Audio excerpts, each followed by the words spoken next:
nama saya Adina Zulkarnain dengan NPM 2001011004. Saya mahasiswa semester 6 dari Prodi Pendidikan Agama Islam. Video kali ini saya akan menjelaskan tentang beberapa makalah, yakni di video kali ini tentang resume dari materi bimbingan konseling dari kelompok 1 sampai kelompok 10. Jadi langsung aja pada kelompok yang pertama membahas tentang pengertian, tujuan, dan fungsi BK. Apa itu BK? Bimbingan berasal dari kata bahasa Inggris Guidance, yaitu salah satu badan program dari pendidikan. Program ini ditunjukkan untuk membentuk dan mengoptimalkan perkembangan pada siswa, sedangkan bimbingan adalah proses memberi bantuan yang dilakukan oleh seorang ahli. Adapun konseling adalah proses memberi bantuan yang dilakukan secara wawancara konseling oleh seorang konselor kepada individu ataupun kelompok. Jadi, bimbingan konseling ini tidak hanya diberikan kepada satu orang ataupun satu mahasiswa atau peserta didik, tetapi juga dapat dilakukan atau diberikan kepada kelompok. Ya, ini terdiri dari 1 atau 2 orang ataupun peserta didik ataupun mahasiswa. Adapun tujuan dan juga fungsi BK, yakni tujuan BK itu membentuk peserta didik yang utuh dan seimbang secara aspek kepribadian, sosial masyarakat, dan lain-lain. Dan juga secara khusus yakni bertujuan untuk membantu peserta didik mencapai tujuan perkembangan dalam aspek pribadi, sosial, dan juga karir. Adapun fungsi-fungsi BK yakni sebagai fungsi pencegahan atau preventif, sebagai fungsi pemahaman, fungsi perbaikan, fungsi penyaluran, pemeliharaan dan pengembangan, fungsi pengentasan, dan juga fungsi penyaluran. Lalu yang selanjutnya landasan dalam bimbingan konseling. Landasan-landasan dalam bimbingan konseling ini juga memiliki pengertian, yaitu landasan adalah suatu alas atau pijakan dari suatu hal atau suatu titik, tumpu atau titik tolak, atau pondasi berdirinya suatu hal. Bimbingan yaitu suatu proses yang diberikan kepada atau diberikan bantuan kepada klien secara terus-menerus. Adapun beberapa landasan dalam hal ini yaitu landasan religius. Landasan religius ini tentunya tidak terlepas dari yang namanya keagamaan, mempercayai bahwa adanya Tuhan ataupun Tuhan-Tuhan yang dianut dengan keagamaan yang berbeda-beda. Karena di Indonesia sendiri tuh banyak agama, mulai dari Islam, Buddha, Konghucu, dan lain sebagainya. Lalu yang kedua landasan filosofis, landasan historis.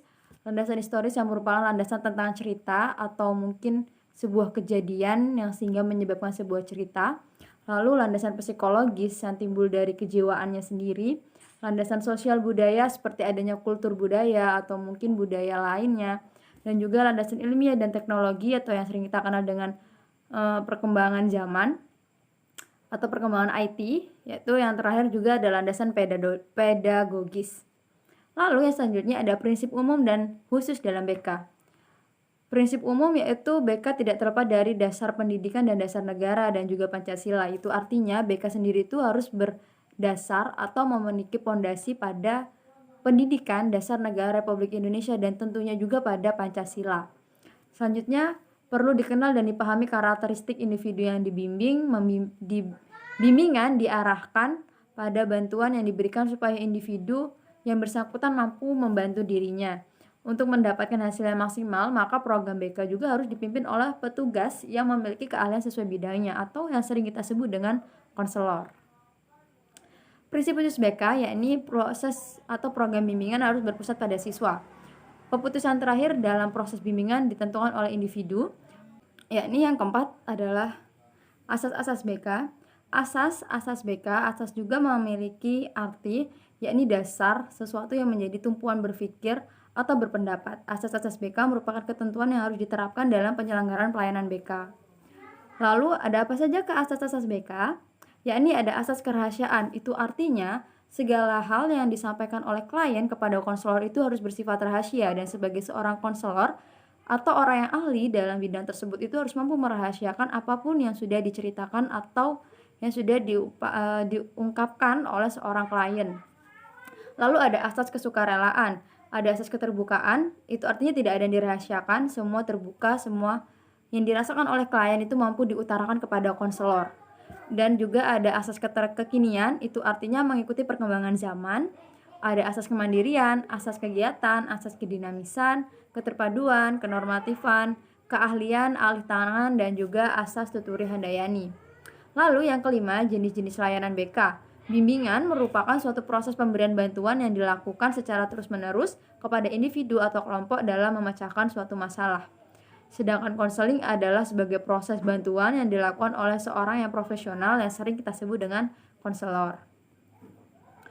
Lalu ada apa sajakah jenis-jenis layanan BK? Ada layanan orientasi atau mungkin dapat dikenal dengan layanan perkenalan. Lalu ada layanan informasi, di mana layanan BK juga harus mampu memberikan informasi-informasi tentang BK kepada banyak orang atau mungkin jika di sekolah kepada peserta didik atau murid-muridnya. Lalu menjadi layanan penempatan dan penyaluran, menjadi layanan penguasaan konten, layanan konseling perorangan atau individu, layanan bimbingan kelompok, layanan konsultasi, seperti kita bertanya ketika kita mendapatkan sebuah kejanggalan atau hal-hal yang mungkin ingin kita pertanyakan kepada seorang konselor, layanan mediasi, dan layanan advokasi atau pembelaan. Yang keenam, kegiatan pendukung pada BK. Kegiatan pendukung BK adalah usaha untuk mengumpulkan data dan juga keterangan tentang peserta didik atau klien, dan keterangan tentang lingkungannya, baik itu di lingkungan sekolah ataupun lingkungan sekitarnya. Macam-macam kegiatan pendukung pada BK, yakni ada aplikasi instrumentasi, himpunan data, kunjungan rumah, dan juga konferensi khusus atau alih tangan. Selanjutnya, miskonsepsi atau kesalahpahaman dalam BK. Miskonsepsi tersendiri memiliki pengertian suatu konsep yang merujuk pada suatu konsep yang tidak sesuai dengan pengertian ilmiah. Bentuk miskonsepsi dapat berupa konsep awal atau kesalahan hubungan yang tidak benar antara konsep-konsep. Miskonsepsi yang sering terjadi dalam BK yakni guru BK sering dianggap sebagai polisi sekolah, yang mungkin anak-anak muridnya itu berasumsi ketika masuk BK itu akan berbau atau berasa horor, karena biasanya kan BK itu akrab disapa atau akrab dikenal sebagai tempat penanggulangan masalah pada siswa. Yang kedua, BK sering dianggap sebagai media pemberi nasihat. Yang ketiga, BK sering dianggap hanya mengatasi kasus siswa yang bermasalah. Guru BK harus lebih aktif dalam mengatasi masalah siswa, dan profesi sebagai guru BK juga dapat dilakukan oleh siapa saja. Lalu bagaimana cara mengatasi miskonsepsi dalam BK? Yang pertama, menekankan bahwa setiap siswa berhak mendapatkan pelayanan BK. Itu artinya pelayanan yang dilakukan oleh BK atau pelayanan yang diterapkan dalam BK itu tidak hanya berlaku bagi siswa-siswa yang mendapat masalah atau siswa-siswa yang bermasalah, tetapi juga kepada siswa-siswa lainnya yang mungkin ingin konsultasi atau mungkin ingin bertanya, itu juga dapat dilakukan pada layanan BK. Yang kedua, guru BK bertindak sebagai pemberi informasi dan petunjuk jalan. Biasanya kalau di sekolah-sekolah itu ketika kita berada pada kelas 3 SMP atau SMA, ketika kita akan melakukan sekolah lagi, nah layanan dalam ini guru BK ini dapat bertindak sebagai pemberi informasi, di mana beliau juga atau guru BK juga dapat menjadi tempat penyaluran untuk memberikan informasi atau memberikan saran agar kita dapat lebih mudah ke depannya untuk memilih fakultas yang kita mau, memilih PTN yang kita mau, atau lain sebagainya. Lalu yang ketiga, guru BK bertindak dan berperan sebagai sahabat kepercayaan siswa. Guru BK juga harus aktif, mendasarkan memecahkan masalah sesuai dengan pribadi, jenis masalah, dan tujuan yang ingin dicapai siswa. Yang kedelapan, masalah-masalah dalam BK. Masalah adalah kendala yang dihadapi seorang, namun masalah yang kali ini yakni masalah yang berkaitan dengan sulitnya menerima materi yang didapat selama proses belajar. Jenis-jenis masalah ini yakni ada disleksia, kesulitan belajar membaca. Mungkin biasanya sering terjadi pada anak-anak usia dini atau anak-anak yang baru menginjak SD, kelas 1 atau kelas 2, itu biarpun mereka sudah menikmati bangku sekolah dari PAUD sampai TK hingga masuk SD, tapi tidak kurang-kurang terkadang anak-anak yang baru masuk SD juga masih banyak yang kesulitan belajar, karena kan mereka juga selama di PAUD itu tidak full belajar membaca, tapi mereka itu lebih cenderung seperti playground atau belajar menggunakan hal-hal yang menarik. Lalu yang kedua, gangguan disgrafia atau kesulitan belajar menulis. Yang ketiga, diskalkulia atau kesulitan belajar matematika. Adapun usaha dalam mengatasi kesulitan belajar ini yakni dengan identifikasi, diagnosis, prognasi, dan tes diagnostik. Lalu yang kesembilan, masalah umum dan penanggulangannya. Masalah didasari oleh adanya kesenjangan antara harapan dan kenyataan. Namun, tidak semua masalah ini dapat dilakukan atau dipecahkan melalui pendekatan konseling. Suatu masalah juga dapat ditangani oleh konseling bila memenuhi beberapa kriteria.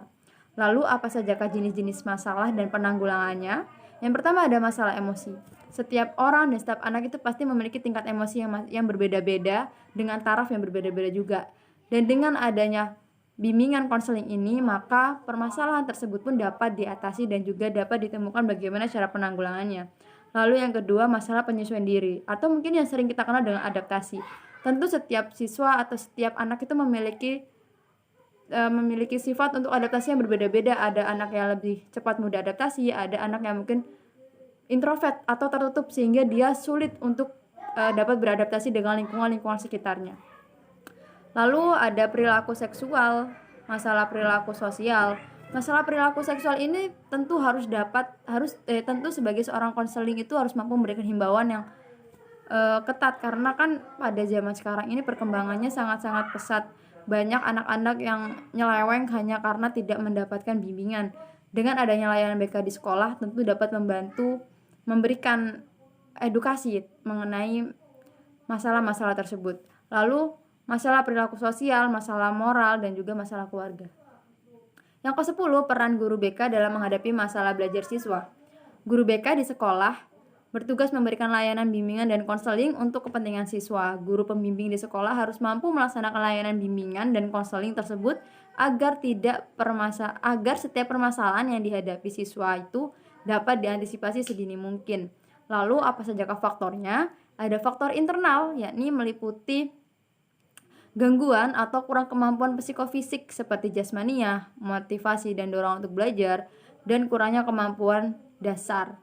Lalu yang kedua, faktor eksternal, yakni meliputi kondisi lingkungan, yang mana kondisi lingkungan itu menjadi salah satu faktor penghambat bagi seorang siswa tersebut mampu belajar dengan baik, seperti lingkungan keluarga, lingkungan masyarakat, dan juga lingkungan sekolah. Ketika dia berada pada lingkungan yang kurang sehat, atau lingkungan keluarga atau lingkungan masyarakat yang kurang sehat, itu pun akan menjadi salah satu faktor yang mendasari kesulitan seorang pelajar itu memahami atau mungkin bersikap lebih baik atau yang lain sebagainya. Karena faktor-faktor tersebut itu sangat berpengaruh, apalagi faktor lingkungan seperti lingkungan keluarga, karena kan kita pasti hidupnya dalam lingkungan keluarga, habis itu ke lingkungan masyarakat dan lingkungan sekolah. Mungkin cukup itu saja yang dapat saya sampaikan. Banyak salah katanya saya mohon maaf. Saya akhiri. Wabillahi taufiq wal hidayah. Wassalamualaikum warahmatullahi wabarakatuh. Bye bye.